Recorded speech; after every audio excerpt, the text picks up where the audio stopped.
आप जो बुखार और दर्द की दवाई ले रहे हैं वो आपकी जान का खतरा बन रही है। अब मैं आपको बताती हूं कि भारत सरकार ने क्यों इन दवाइयों पर रोक लगा दी है और कौन कौन सी दवाई आपको नहीं लेनी है, किन किन दवाइयों पर बैन है। नमस्ते, मेरा नाम रिमझिम जेठानी है और मैं आपको 5 मिनट के अंदर समझाती हूं कि ये जो आप बुखार और दर्द की दवाई ले रही है वो कैसे आपकी जान ले रही है। देखिए, भारत सरकार ने इन दवाइयों पर बैन लगा दी है। नाम है दवाई का नीमेसुलाइड। आपने अपने घर में भी देखी होगी, आपने पहले कभी ली भी होगी। इस वक्त मेरे हाथ में वही दवाई मौजूद है। 100 मिलीग्राम से अधिक डोज की सभी ओरल दवाइयां बैन। जिन दवाइयों में ये सोल्यूशन है यानी कि नीमेसुलाइड और जो कि इसी सोल्यूशन की 100 मिलीग्राम से ज्यादा है, 100 mg से ज्यादा है, उन दवाइयों पर तत्काल प्रभाव से बैन लगा दिया गया है।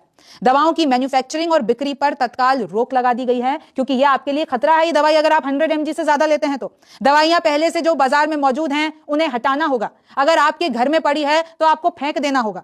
नीमेसुलाइड फॉर्मूले वाली प्रचलित दवाइयों के कुछ नाम बता देती हूं, आपको बेहतर होगा समझने में। देखिए, नीमुलिड, नाइस, निसिप, नीमसेड, निमेश, नीमोलाइड पी, नाइस प्लस, ये सब आपने दवाइयां पहले देखी होंगी और सुनी होगी। ये देखिए, इस तरीके से डब्बे में आती है और जो भी 100 mg से ज्यादा है अब वो आप नहीं ले सकते और अगर आप लेते हैं तो आपके लिए खतरे वाली बात है। निसिप प्लस, नीमोलाइड एमडी, इन सब दवाइयों पे पूरा जो 100 mg से ज्यादा है वो खतरे वाली बात है। और literally ministry of health and family welfare ने पूरा का पूरा एक नोटिस जारी किया और साफ शब्दों में लिखा है, all oral formulations containing nimesulide above 100 mg in immediate release dosage form।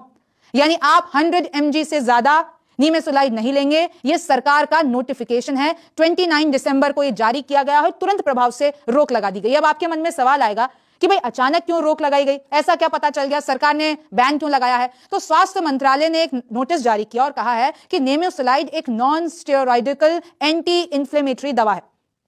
यह दर्द तो कम करती है लेकिन ज्यादा डोज से लिवर खराब का खतरा है, यह कहा गया है। प्रतिबंध केवल 100 मिलीग्राम से ज्यादा वाली नीमेसुलाइड पर लागू है। यानी अगर आपके पास नीमेसुलाइड और जो भी नाम मैंने आपको बताया वो है, उसमें अगर कम डोज है, भाई 100 mg हो या उससे कम की हो, तो डॉक्टर की सलाह पर आप उन दवाइयों को ले सकते हैं। कम डोज की दवाएं मिलती रहेंगी। अच्छा, इससे सुरक्षित ऑप्शन भी अब आपको डॉक्टर देंगे। इसके और भी विकल्प इस वक्त बाजार में मौजूद हैं। अब देखिए, जैसे बड़ी कंपनियां हैं जैसे कि सिप्ला, इनकी दर्द की दवाएं बहुत आती हैं, अब इनको नुकसान हो जाएगा। अगर इसी सोल्यूशन की 100 mg की ज्यादा दवाइयां होगी, 100 mg से ज्यादा की दवाइयां, तो फिर अब आपको हटाना पड़ेगा स्टॉक जो भी है। मरीजों को अब वैकल्पिक पेन किलर दी जाएगी। बिना डॉक्टर की सलाह दवा लेना और मुश्किल होगा। देखिए, बिना डॉक्टर की सलाह के तो वैसे भी नहीं लेना चाहिए।